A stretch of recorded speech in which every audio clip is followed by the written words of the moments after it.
This is James with Thermal Battery Systems. I'm in beautiful Bozeman, Montana today, and I'm standing in front of a solar array that was installed in the 1970s for space heating a large commercial building. And the problem with this solar array is that it hasn't been functioning since just a couple of years after it was installed. It was decommissioned and taken offline. So essentially all of the money that was spent to install it, it hasn't been contributing energy for over 30 years.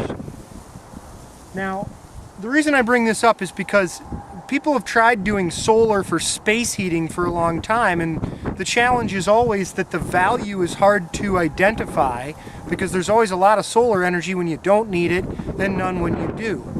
So while there's a tremendous amount of solar here, they had mechanical issues, and also clearly it wasn't providing enough value that we're going to justify overcoming those mechanical issues in order to get this system back online.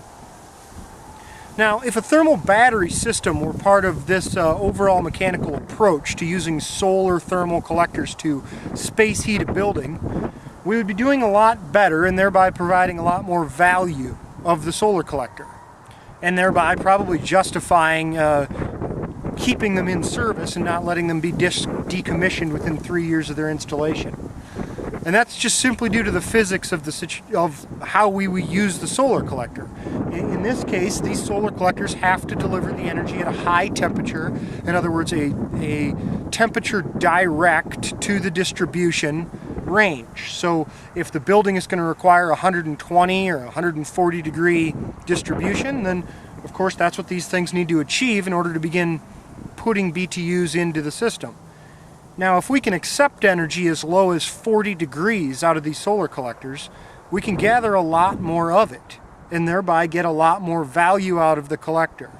Now imagine how much energy that would have been over the past 30 years if these things were able to be actually banking this energy that they're sitting here gathering today and it's not being delivered anywhere.